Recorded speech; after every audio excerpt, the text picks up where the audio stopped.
This week, I closed a $40,000 deal in my software sales job. It took me over 5 months of working the deal to do so. 11 completed meetings and 88 emails back and forth later. The best part of this story is that the initial meeting was set via cold call. That exact story was shared on both my LinkedIn and my TikTok, resulting in over 80,000 impressions. Something about that story has struck a chord in people. So I want to talk about that deal now, exactly how I sourced it, and my experience each step of the way over the course of the 5 months. If you enjoy sales videos like this one, subscribe to the channel now and check out my sales podcast, first link in the description below. When I think about this deal, it all started with identifying a good account. I identified account A because they did over $1 billion. They do over $1 billion in revenue. Manufacturing customers, so global employee base. I sell an employee experience solution, so the more employees, the better.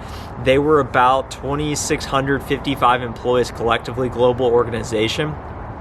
I identified this good account. So what I did next was I asked myself, who are the ideal buyer personas? The director of HR, leader of talent, chief human resources officer, chief diversity officer, all of these titles that are my buyer personas. Ask yourself, based on your product, who are your buyer personas and what is the challenge you are solving for them? I am helping my customers to improve retention, drive engagement, improve productivity as well. So I identified a good account. I identified my ideal buyer personas.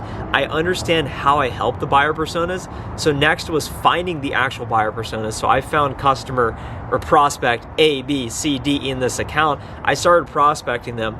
All of a sudden, after having no luck for 2 months, I noticed that the head of diversity, equity, and inclusion had attended one of our marketing events. My takeaway from this is that traditionally marketing you view as a little disconnected from sales. My friend came on the podcast recently who went from SDR to marketing, and he views himself as an executive assistant to sales. So this particular event that my marketing team ran resonated with this guy. I was able to set up a meeting with him. I said, hey, you went to this bourbon tasting. You enjoyed talking about how we can help with DE&I, closing inclusion gaps. Let's set up a meeting. I get on the initial call with him and I say, based on other leaders I work with in similar positions in similar industries, this is what they typically care about. Which of these are top of mind for you? And he said, look, we care about diversity, but we care even more about doing an engagement survey this year. I said, why? And that's really important to understand why now.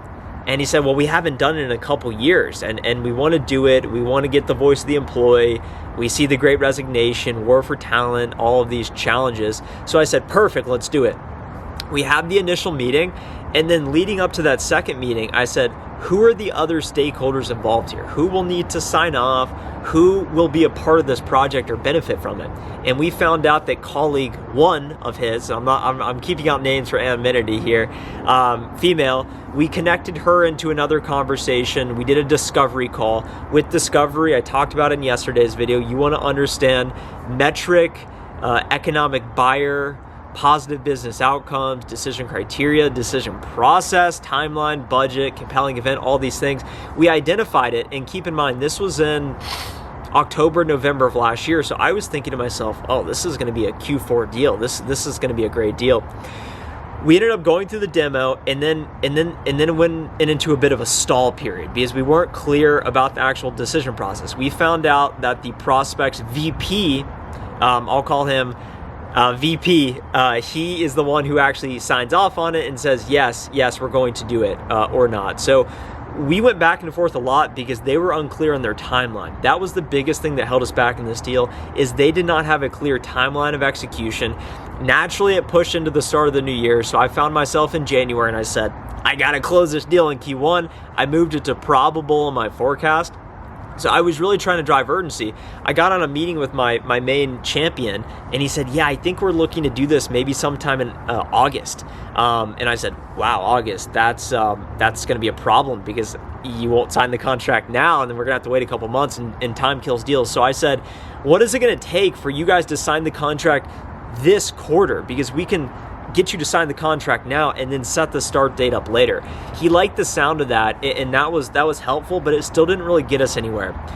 The biggest thing that helped us move the deal forward was we finally was able to figure out that the CEO was new And he was new, and this was one of his priorities, that it needed to be done this year. We needed to do an engagement survey, and we also have union negotiations coming up in a month and a half. So we were able to go from abstract, let's do it, we are their vendor of choice, we beat all the competition, they liked what we presented. And then once we found out the CEO wanted to do it, we were able to then drive urgency on that and say, in order for you to complete the project by this time ahead of the negotiation, so you have leverage, we need to sign a contract by this date. And then here was the challenge. They said, let's do it. We want to sign the contract. And then they finally got me in contact with their procurement guy. And this process, we said, you have to sign by the 8th of March, or we physically will not have time. We use services, the services around implementation, as the urgency point to say, we need you to sign by then. And what I learned is you need to get your champion to push their internal stakeholders in procurement, so that procurement will push legal, IT, and do all the necessary review processes so that you can inevitably get your contract signed. We were able to go back and forth on that, and then eventually we were able to get the contract signed. I actually just got it signed yesterday, so sometime this week. There is some confusion around this. A lot of people in my TikTok comments, there's a lot of confusion around this. So 5 months is a normal deal cycle. These deals are large, they're complex, they're high ticket, and they take a long time. I've had deals take even longer. And a $40,000 deal means the customer is signing a contract to spend $40,000 in annual contract value with my company.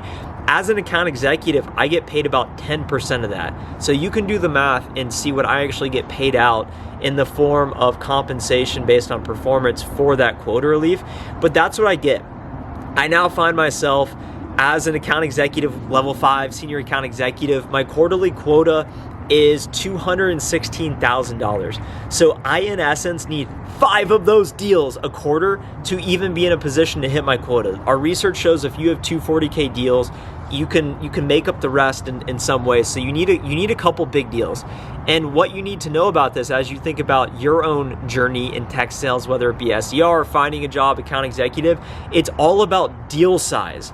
And something I shared about deal size in a recent video is think bigger on price. Don't feel bad it's not their money.